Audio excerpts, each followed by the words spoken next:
La semana pasada, en la fiesta de ascenso de mi hijo Mauricio, él hizo algo que me rompió el corazón de una manera que jamás imaginé posible. Frente a 150 invitados, me presentó como la madre sin estudios y sin futuro que vive a sus costillas. Pero lo que él no sabía es que yo guardaba un secreto desde hacía 40 años. Antes de continuar, díganme en los comentarios desde qué país me están viendo ahora. Me encanta saber quién está ahí del otro lado. Mi nombre es Rosalba, tengo 67 años, y pasé la mayor parte de mi vida siendo invisible. No de esa forma dramática que se ve en las películas, sino de esa manera sutil y dolorosa que te va consumiendo poco a poco, como una vela que se derrite despacio. En la fiesta de ascenso de Mauricio, cuando él subió a aquel escenario del salón de fiestas del Club Campestre, yo estaba sentada allá al fondo, cerca de la cocina, en una mesa con gente que apenas conocía. No era la mesa de la familia, ni de lejos. El salón estaba precioso, lleno de gente importante, ejecutivos de traje, mujeres elegantes, meseros sirviendo champaña francesa. Mauricio acababa de ser ascendido a director regional de la empresa donde trabajaba. 38 años, exitoso, casado con Lorena, una abogada guapa y ambiciosa. Lo tenían todo, o al menos eso era lo que yo pensaba. Cuando llegó mi turno de ser presentada, sentí que el corazón se me aceleraba. Tal vez, solo tal vez, después de tantos años, mi hijo finalmente me vería. Finalmente reconocería todo lo que yo había hecho. Pero cuando abrió la boca, lo que salió fue como un golpe seco en el estómago. «Y esta de aquí es mi madre, Rosalba», dijo con esa sonrisa que yo conocía tan bien. Sin estudios, sin futuro, una ama de casa que nunca hizo nada con su vida y que vive a mis costillas desde hace años. 150 personas se rieron, algunas con vergüenza ajena, otras con burla.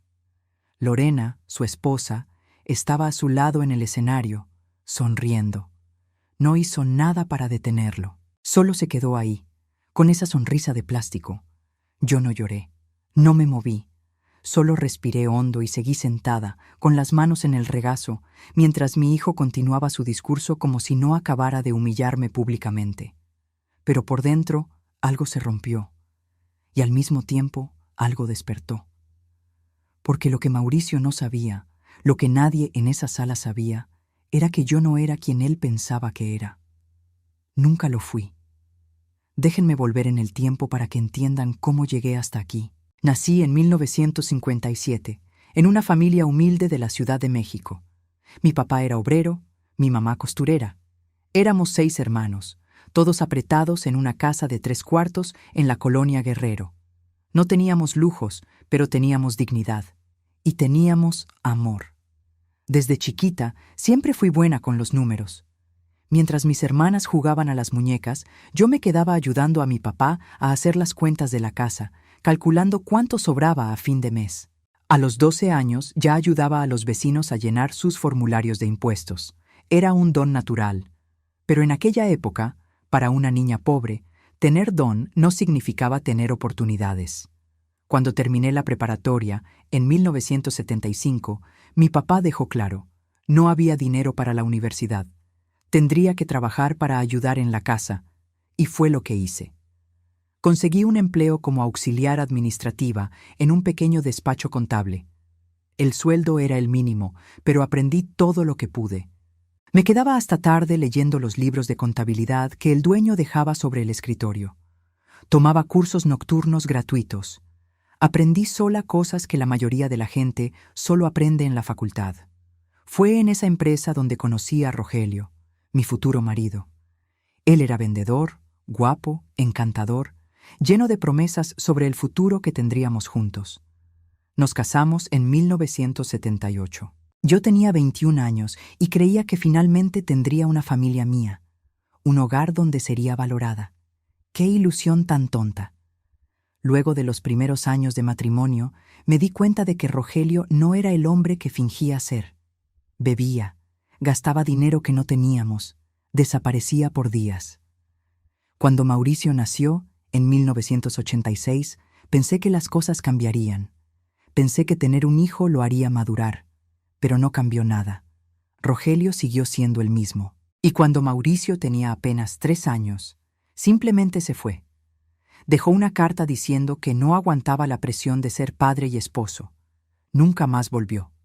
Nunca más mandó dinero. Nunca más quiso saber de su propio hijo. Me quedé sola. Una mujer de 32 años, con un hijo pequeño, sin título universitario, sin marido, sin apoyo. Mis padres ya habían fallecido.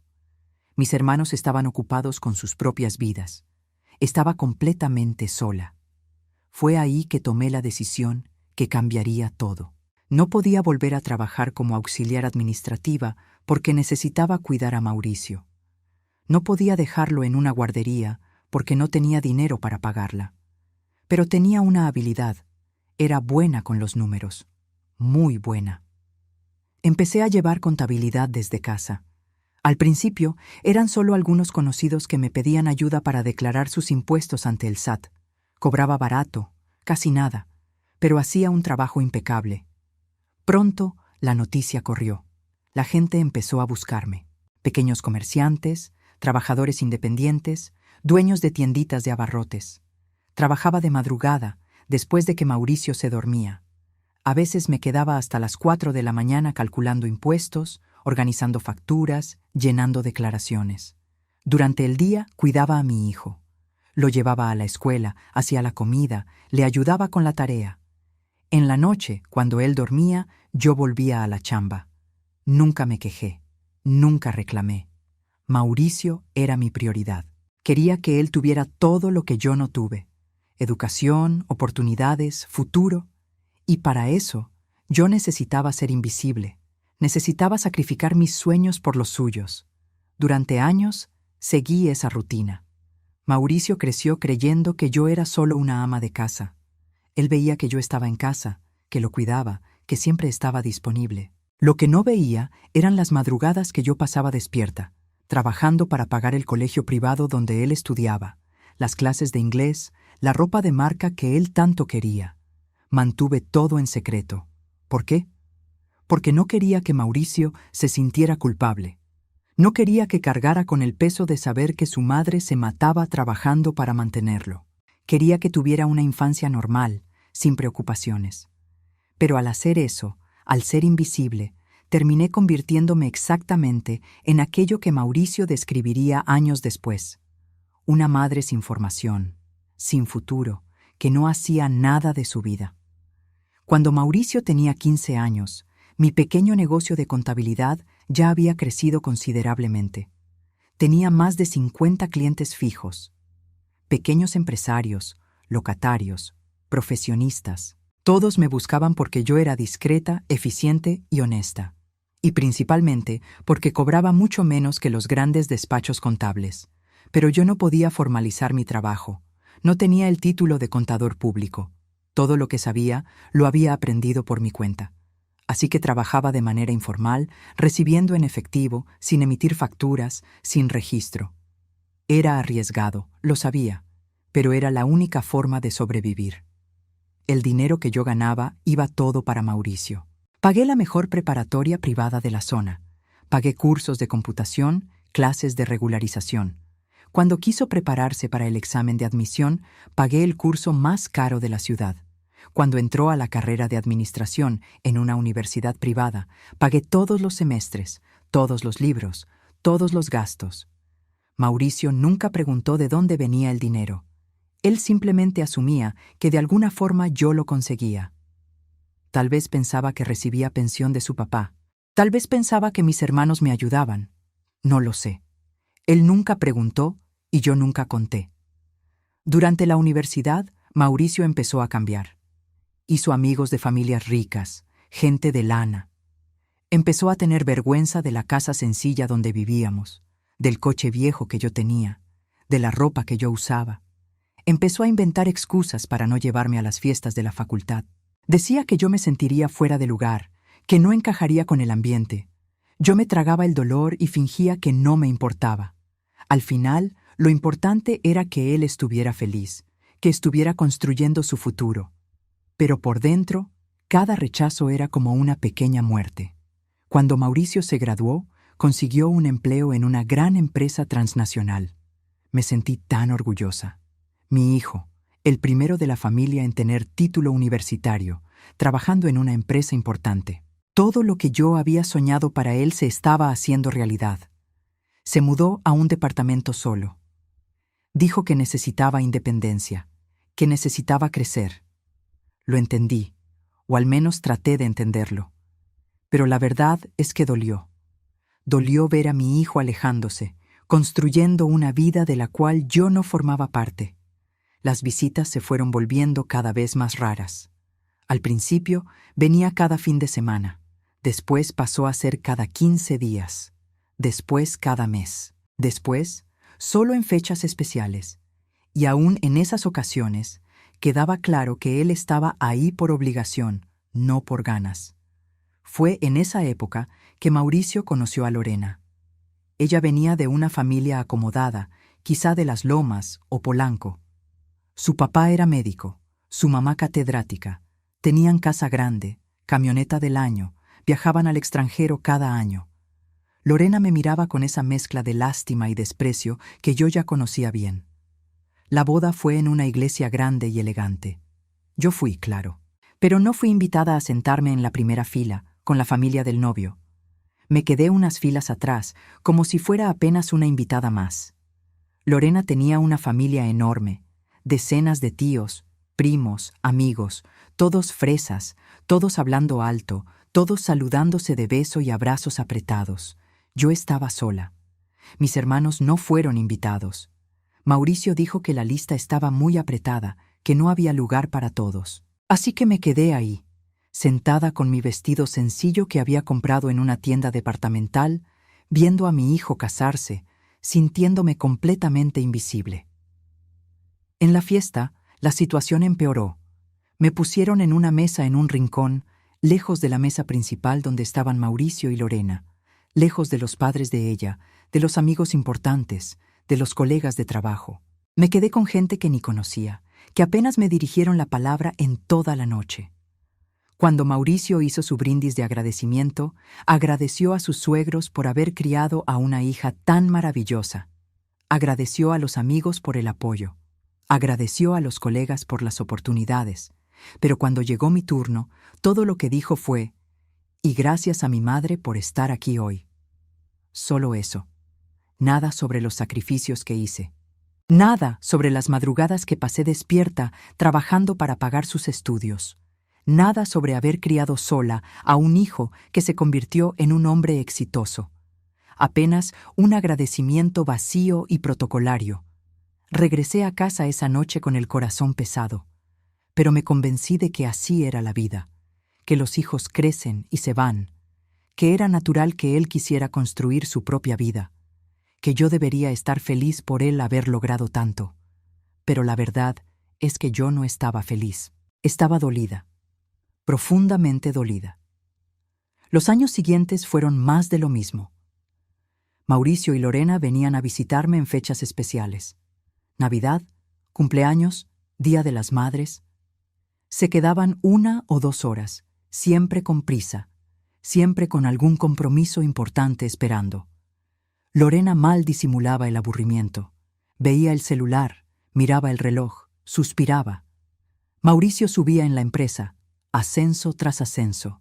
Gerente, gerente senior, director. Cada logro venía acompañado de más dinero, más estatus, más distancia. Se compró un departamento enorme en una zona exclusiva. Se compró coche de lujo. Empezó a viajar al extranjero por trabajo. ¿Y yo? Yo seguía en la misma casa sencilla donde había criado a mi hijo. Seguía con mi trabajo informal de contabilidad. Seguía invisible. Hasta que recibí la invitación para la fiesta de ascenso. Mauricio había sido promovido a director regional. Era un gran logro. La fiesta sería en un club exclusivo, con 150 invitados, ejecutivos importantes, socios de la empresa, clientes. Era el tipo de evento que marcaría su carrera. La invitación llegó por correo. Formal, con letras doradas. Mauricio González invita a su fiesta de ascenso. Mi nombre estaba escrito a mano, como si hubiera sido añadido después, como si yo fuera una invitada de última hora. Casi no fui. Casi rompo esa invitación y mando un mensaje diciendo que estaba enferma.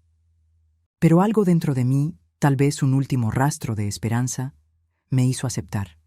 Tal vez, solo tal vez, esta fuera la oportunidad de que Mauricio finalmente me viera, finalmente me reconociera. Me compré un vestido nuevo. Nada muy caro, pero bonito. Me arreglé el cabello en el salón. Me puse la única joya que tenía, un collar de perlas que mi mamá me dejó cuando murió. Me miré al espejo y traté de convencerme de que me veía bien.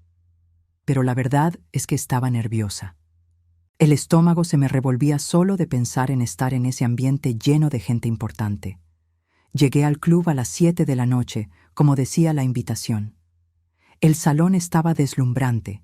Candelabros de cristal, mesas decoradas con flores caras, meseros de smoking sirviendo champaña. Reconocí algunos rostros, colegas de trabajo de Mauricio que yo había visto en fotos, ejecutivos que salían en los reportajes sobre la empresa. Busqué mi nombre en la lista de mesas. Ahí estaba. Rosalba González. Mesa 18. Caminé por el salón hasta encontrarla. Era la mesa más alejada del escenario, cerca de la puerta de la cocina. Las personas que estaban sentadas ahí eran claramente los invitados menos importantes. Conocidos lejanos, compañeros de trabajo de menor nivel jerárquico. Nadie me saludó cuando me senté. Mauricio y Lorena estaban en la mesa principal, en el centro del salón. Ella usaba un vestido rojo carísimo. Él estaba en un traje a la medida. Parecían una pareja de revista. Perfectos, exitosos, felices. Mauricio me vio de lejos y asintió brevemente. Un gesto mecánico, sin calor. La fiesta comenzó. Sirvieron la cena. Hubo discursos de los socios de la empresa elogiando a Mauricio, brindando por un futuro prometedor. Lorena hizo un discurso también. Habló sobre lo orgullosa que estaba de su marido, sobre lo trabajador y dedicado que era.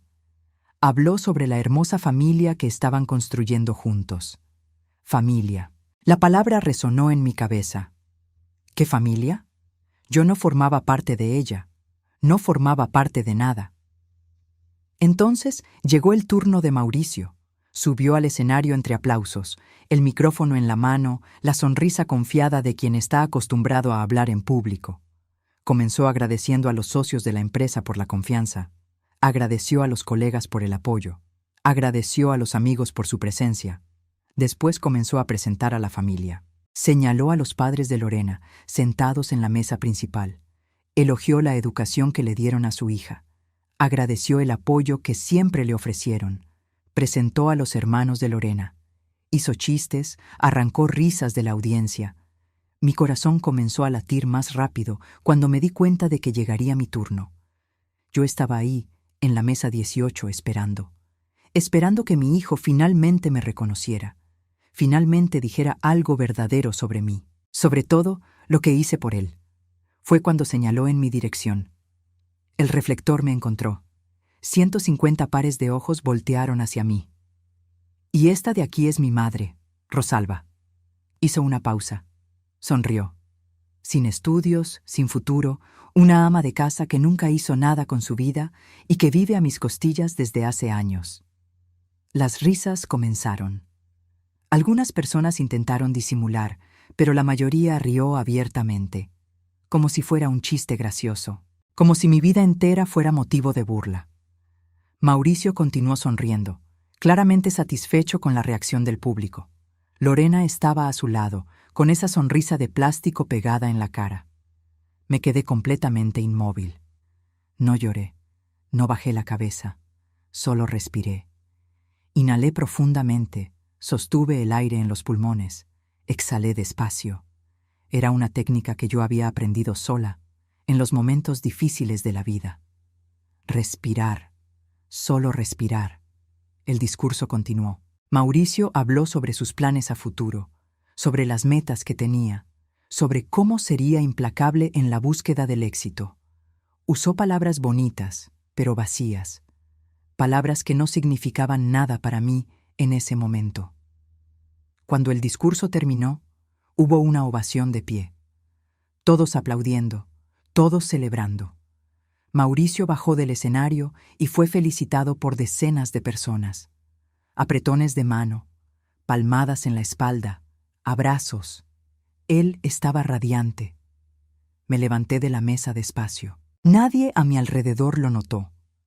Tomé mi bolsa, me acomodé el collar de perlas en el cuello y comencé a caminar hacia la salida. Mis pasos eran firmes, aunque mi corazón estaba hecho pedazos. Pasé por todo el salón, entre las mesas decoradas, los invitados festivos, los meseros sirviendo champaña. Mauricio me vio pasando. Nuestras miradas se cruzaron por un segundo. Vi algo pasar por sus ojos. ¿Sorpresa? Tal vez. Pero no arrepentimiento. Definitivamente no arrepentimiento. Seguí caminando. Atravesé las puertas dobles del salón y salí a la noche fresca de septiembre. El aire estaba limpio, diferente al aire viciado de allá adentro. Respiré hondo una vez más. Fue entonces que escuché pasos detrás de mí. Rosalba, Rosalba, espera. Era Lorena. Venía corriendo con dificultad en esos tacones altísimos, el vestido rojo ondeando. ¿A dónde crees que vas?, preguntó, casi sin aliento. A mi casa. No puedes simplemente irte así. Mauricio está dando un discurso importante. La miré. Realmente la miré.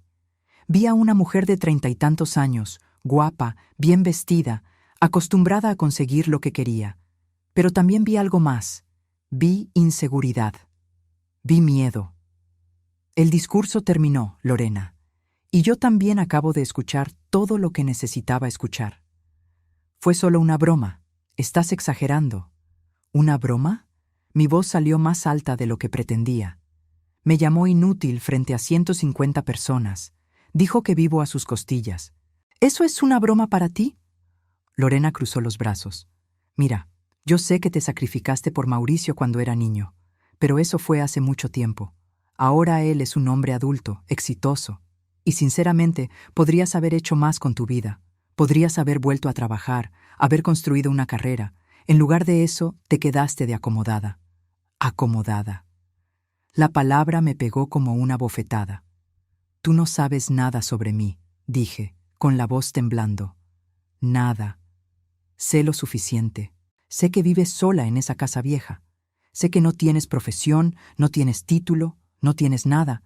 Y sé que Mauricio te manda dinero cada mes. ¿Dinero? Casi me río. ¿Qué dinero? Los 7.500 pesos que deposita en tu cuenta cada mes. Él me mostró los comprobantes. Dijo que es lo mínimo que puede hacer, ya que nunca pudiste mantenerte sola. Sentí que el piso desaparecía bajo mis pies. ¿7.500 pesos? ¿Mauricio estaba mandando 7.500 pesos al mes para mí? Pero yo nunca recibí nada.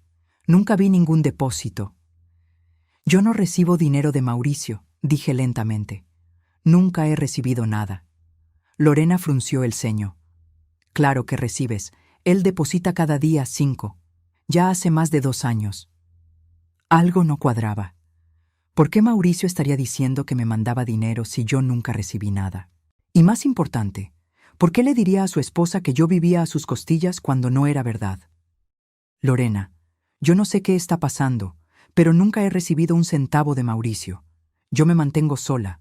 Siempre me he mantenido sola. Ella me miró con desconfianza. ¿Haciendo qué?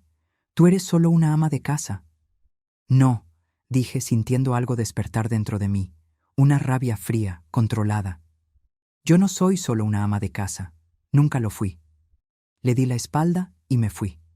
Escuché cuando me llamó una vez más, pero no volteé. Solo seguí caminando hasta mi coche viejo. Entré, encendí el motor y me fui a casa. Durante todo el camino, mi mente trabajaba a 1000 por hora. Los 7.500 pesos mensuales.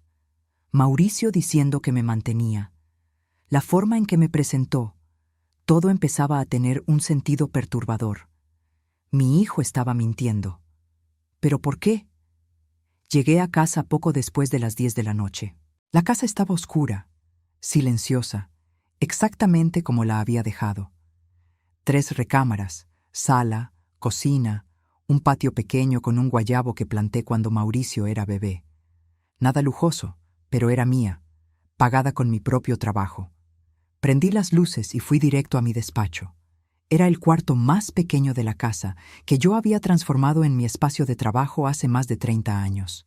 Tenía un escritorio grande de madera, lleno de papeles organizados en pilas. 2 archiveros de metal donde guardaba documentos de los clientes, una computadora que ya estaba vieja pero funcionaba perfectamente, y una calculadora que me acompañaba desde 1985.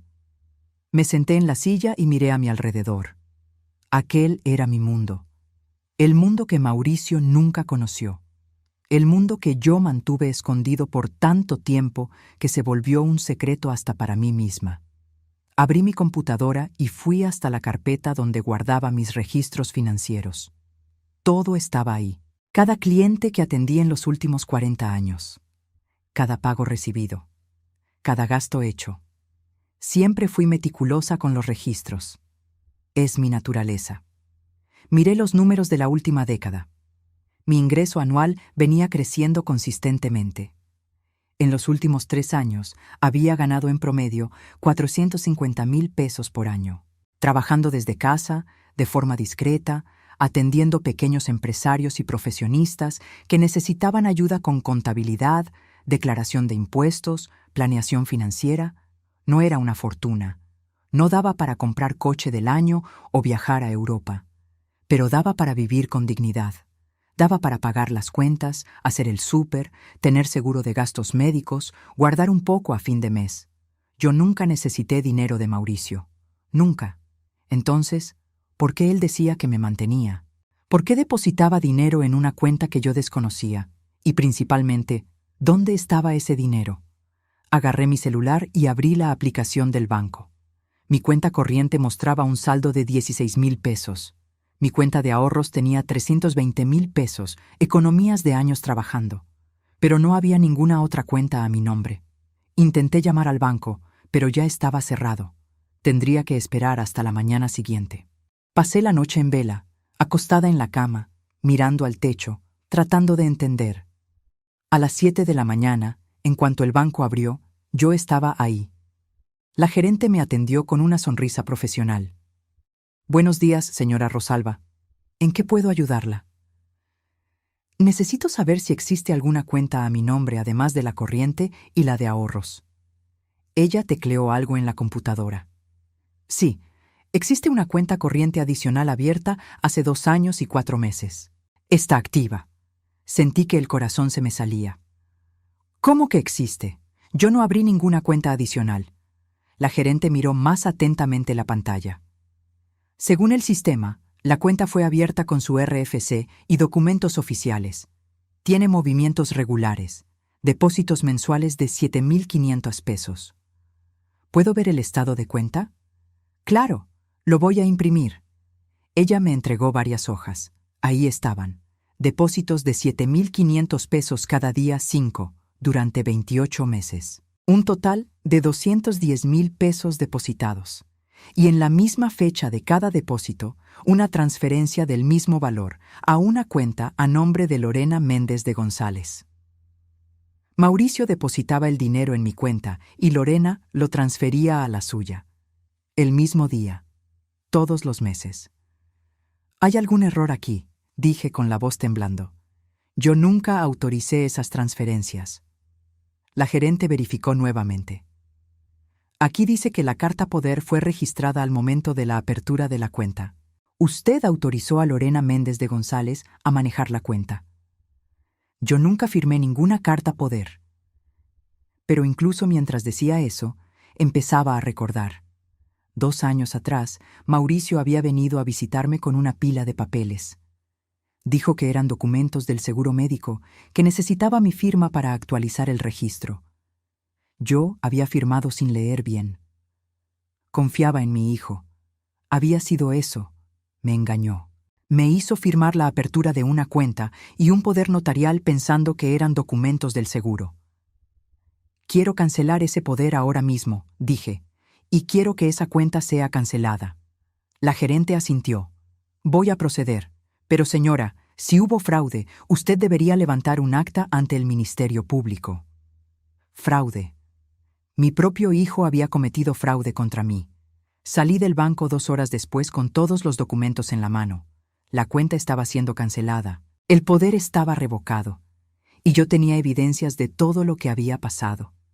Pero todavía no entendía el por qué. ¿Por qué Mauricio haría eso? 7,500 pesos al mes no significaban nada para él. Él ganaba bien, muy bien. ¿Por qué crear esta farsa? La respuesta vino de un lugar inesperado. 2 días después de la fiesta, recibí una llamada de un número desconocido. Casi no contesto, pero algo me hizo deslizar el botón verde. ¿Bueno? ¿Señora Rosalba? Habla Ximena Vargas. Soy contadora en la empresa donde trabaja Mauricio. Mi corazón dio un vuelco. Hola, Ximena. ¿Algún problema? Mire, no sé si debería estar llamando a usted, pero creí que debía saberlo. Hizo una pausa. Hay algo raro pasando aquí en la empresa. Algo que involucra a Mauricio. Sentí un hueco en el estómago. ¿Qué quiere decir? En los últimos 2 años, Mauricio la ha declarado a usted como su dependiente económica en su declaración anual ante el SAT. Él recibe una deducción considerable por eso. Pero para declarar a alguien como dependiente, la persona necesita recibir sustento financiero. Por eso él ha estado depositando ese dinero en su cuenta. Todo empezó a tener sentido. Mauricio no me estaba ayudando. Estaba usando mi nombre para defraudar al fisco. Él depositaba dinero en una cuenta a mi nombre, Lorena lo transfería de vuelta, y con eso él lograba comprobar que me mantenía. Y probablemente recibía de vuelta en devoluciones de impuestos mucho más que los 7,500 pesos mensuales que donaba. Pero hay más, continuó Ximena. Él también ha estado usando su nombre en otras cosas. Existe una empresa fantasma registrada a su nombre, una consultoría. Mauricio usa esa empresa para recibir pagos por fuera, sin declarar. Es lavado de dinero, señora Rosalba. La cabeza me daba vueltas. ¿Una empresa a mi nombre? Eso es imposible. Yo nunca di de alta ninguna empresa. Con su RFC y sus documentos es posible abrir cualquier cosa. ¿Y si él tiene un poder notarial? Claro, el poder que me hizo firmar hace 2 años, aquel que pensé que era del seguro. ¿Por qué me está contando esto?, pregunté. Ximena suspiró. Porque vi lo que él hizo en la fiesta. Vi cómo la trató a usted. Y no se me hizo justo. Además, si esto explota, mucha gente va a salir mal parada, incluyendo personas inocentes que trabajan aquí. Mauricio está jugando con fuego. Colgué el teléfono con las manos temblando. Mi hijo no era solo un ingrato, era un delincuente, y estaba usando mi nombre, mi identidad, para cometer delitos. Pasé los días siguientes investigando. Fui a las oficinas del SAT y descubrí que realmente existía una empresa a mi nombre, Consultoría RBSA de CB. Abierta hace 2 años, con movimientos financieros significativos. Cientos de miles de pesos pasando por ella anualmente. Fui con un abogado, un viejo conocido al que yo ayudaba con su contabilidad hacía años. Le expliqué todo, le mostré los documentos. Rosalba, esto es grave, dijo, quitándose los lentes y frotándose los ojos. Tu hijo está cometiendo varios delitos: falsificación de documentos, fraude fiscal, lavado de dinero. Si el SAT descubre esto, tú puedes ser responsable también. Al final, la empresa está a tu nombre. Pero yo no sabía nada. Lo sé, y vamos a probarlo, pero necesitas actuar rápido.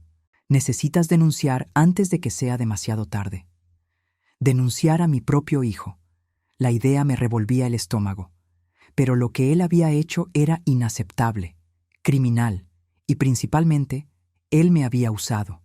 Había usado mi nombre, mi confianza, mi ingenuidad. ¿Qué debo hacer?, pregunté. Primero, vamos a reunir todas las pruebas. Estados de cuenta, documentos de la empresa, todo. Después, vamos a hacer una denuncia formal ante el SAT y la Fiscalía. Y vas a tener que levantar un acta por robo de identidad y uso indebido de documentos. Pasé la semana siguiente recolectando evidencias. Cada documento, cada estado de cuenta, cada papel que probara que Mauricio me había usado. Y mientras hacía eso, recordaba todo. Las madrugadas que pasé despierta trabajando para pagar sus estudios, los sacrificios que hice, el amor que siempre sentí por aquel niño que se convirtió en un hombre que yo ya no reconocía. Pero también me acordé de algo que mi mamá solía decirme. Rosalba, eres fuerte, más fuerte de lo que imaginas. Nunca dejes que nadie te haga sentir pequeña. Yo lo había permitido. Por años dejé que Mauricio me hiciera sentir pequeña, insignificante, invisible. Pero ya no más. Era hora de que él descubriera quién era yo realmente. Una semana después de la fiesta, el abogado me llamó. Rosalba, todo está listo. Reunimos todas las pruebas. Es hora de actuar. Pero antes de hacer cualquier denuncia formal, decidí hacer una última cosa. Decidí confrontar a Mauricio, en persona. Él merecía saber que yo había descubierto todo. Merecía ver en mis ojos que él había subestimado completamente a su madre. Le llamé y le pedí vernos. Él se resistió, dijo que estaba ocupado, pero cuando insistí, acabó aceptando. Quedamos en un café cerca de su oficina en Santa Fe. Llegué 15 minutos antes. Pedí un café negro y me senté en una mesa cerca de la ventana. Mi corazón latía fuerte, pero mis manos estaban firmes. En la bolsa cargaba una carpeta con todos los documentos. Estados de cuenta, comprobantes de transferencia, registro de la empresa fantasma, todo. Mauricio llegó exactamente a la hora. Usaba un traje caro, corbata de seda, zapatos italianos. Tenía un aire de quien está haciendo un favor al aparecer. Se sentó frente a mí sin siquiera pedir un café. «¿Y bien, mamá? ¿De qué se trata? Tengo una junta en 40 minutos». Lo miré. Realmente lo miré. Intenté encontrar vestigios del niño que crié. El niño que yo arrullaba para dormir, que ayudaba con la tarea, que se reía de mis chistes malos. Pero no encontré nada. El hombre frente a mí era un extraño. «Quiero que me expliques una cosa», dije con calma. «¿Por qué abriste una cuenta bancaria a mi nombre sin avisarme?» Vi el color desaparecer de su rostro. «¿De qué estás hablando?» «De la cuenta donde depositas 7,500 pesos cada mes y de donde Lorena transfiere el dinero de vuelta el mismo día». Silencio. Mauricio se pasó la mano por el cabello, un gesto nervioso que tenía desde niño. «Mamá, ¿puedo explicarlo? ¿Puedes explicar también la empresa fantasma que abriste a mi nombre? ¿Consultoría RB? ¿Aquella que usas para lavar dinero?» Su cara se puso roja. «Tú no entiendes cómo funcionan los negocios. Es una estrategia fiscal totalmente legal». ¿Legal? Casi me río. «Mauricio, falsificaste mi firma. Usaste mi RFC sin autorización. Creaste una empresa fantasma. Estás evadiendo impuestos. Nada de eso es legal». Él se inclinó hacia adelante, bajando la voz. «Está bien, tal vez me excedí un poco, pero fue todo para protegernos, para garantizar nuestro futuro. El dinero que ahorro con esto va para mí y para Lorena. Va a ser para tus nietos algún día. No hables de mis nietos como si eso justificara algo. Tú me usaste, Mauricio. Y peor, me humillaste públicamente diciendo que yo vivía a tus costillas cuando sabes muy bien que nunca necesité un centavo tuyo». Así se rió, pero era una risa amarga. «¿Y con qué vives, mamá? ¿Con ese trabajito tuyo de hacer cuentitas para los vecinos? Eso apenas paga la luz». Era el momento. Respiré hondo. «Mauricio, tú nunca preguntaste qué hago. Nunca quisiste saber cómo me mantengo. Siempre asumiste que yo era una pobrecita que necesitaba tu ayuda». «¿Y no la necesitas?» «No». Abrí mi bolsa y saqué una carpeta. «Tengo un despacho de contabilidad, informal, es verdad, pero lucrativo. Atiendo más de 80 clientes regulares. Gano en promedio 38,000 pesos al mes. Tengo casi 330,000 guardados. Pagué mi casa. Pago mis cuentas. Me mantengo sola desde que tú tenías 3 años de edad». Vi la incredulidad en su cara. «Estás mintiendo». Deslicé algunos documentos por la mesa. Mis registros financieros de los últimos 5 años, declaraciones anuales, comprobantes de pago de clientes. Mientras tú estabas ocupado menospreciándome, yo estaba trabajando. ¿Y sabes quién pagó tu colegio privado? Fui yo. ¿Quién pagó tus cursos? Fui yo. ¿Quién pagó tu universidad, todos los semestres, todos los libros? Fui yo. Mauricio miraba los papeles con la boca entreabierta. ¿Y sabes por qué nunca supiste eso? Porque quise protegerte. No quería que te sintieras culpable. No quería que cargaras el peso de saber que tu madre trabajaba de madrugada para darte lo que necesitabas. Mamá, yo no... Pero cometí un error, continué. Al volverme invisible, al esconder quién era yo realmente, dejé que creyeras en una mentira. Dejé que pensaras que yo era una ama de casa inútil. Y tú usaste esa mentira en mi contra. Mauricio estaba pálido ahora. Yo no sabía. Pero deberías haber preguntado. Debería haberte importado lo suficiente para querer saber. Me levanté. Vine aquí para darte una opción. Puedes deshacer todo lo que hiciste. Cancelar la empresa fantasma. Devolver el dinero que ahorraste defraudando impuestos usando mi nombre. Y hacer una declaración complementaria para corregir todo ante el SAT. ¿Y si no lo hago? Entonces voy a ir al SAT y a la Fiscalía con todas estas pruebas y vas a enfrentar las consecuencias legales de lo que hiciste. Él tragó saliva. No harías eso. Soy tu hijo. Exactamente por eso es que te estoy dando una oportunidad de arreglarlo. Pero si eliges no hacer nada, sí, lo voy a hacer. Porque aprendí que amar a alguien no significa aceptar ser pisoteada. Dejé los documentos en la mesa y salí del café. No miré atrás. 2 semanas pasaron sin ninguna noticia de Mauricio. Parte de mí esperaba que él llamara, que se disculpara, que intentara arreglar las cosas, pero nada. Silencio absoluto. Fue cuando recibí una llamada de Jimena, la contadora de la empresa. Señora Rosalba, Mauricio renunció. ¿Qué? Se fue de la empresa. Dijo que estaba aceptando una propuesta en otra ciudad. Se va a mudar a Monterrey con Lorena. Entonces, esa era su respuesta. Huir. En lugar de asumir la responsabilidad, en lugar de arreglar lo que hizo, simplemente se iba. Hay una cosa más, continuó Jimena. Antes de irse, dio de baja la empresa fantasma. Hizo la declaración complementaria, pagó las multas y recargos. Todo está regularizado. Sentí un alivio inmenso. Al menos en cuanto a eso, él había hecho lo correcto. Gracias por avisarme, Jimena. De nada, señora Rosalba. ¿Y puedo decirle una cosa? Lo que usted hizo fue muy valiente. Muchas madres no tendrían el valor de confrontar a su hijo así. Colgué y me quedé pensando en sus palabras. Valiente. ¿Será que fue valentía o apenas amor propio? ¿Será que fue correcto confrontar a Mauricio o debía haberlo dejado pasar? No tenía respuestas. Solo tenía la certeza de que no podía aceptar más ser tratada de esa forma. No por él, no por nadie. Los días se transformaron en semanas. Comencé a trabajar con más tranquilidad, sabiendo que mi nombre estaba limpio, que no había más delitos cometiéndose a mi nombre. Algunos clientes nuevos me buscaron. Mi reputación de contadora confiable y competente estaba creciendo.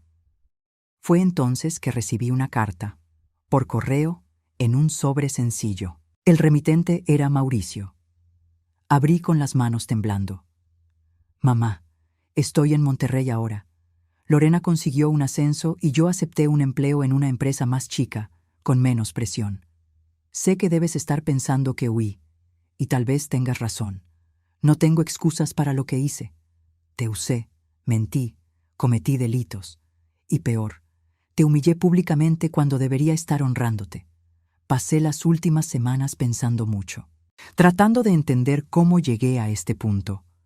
Creo que en algún momento empecé a creer en las propias mentiras que contaba sobre ti. Me convencí de que eras realmente una ama de casa sin ambición, sin logros. Era más fácil creer eso que ver la verdad, que tú siempre fuiste más fuerte y más capaz de lo que yo jamás seré. Me criaste sola. Trabajaste de madrugada para darme educación.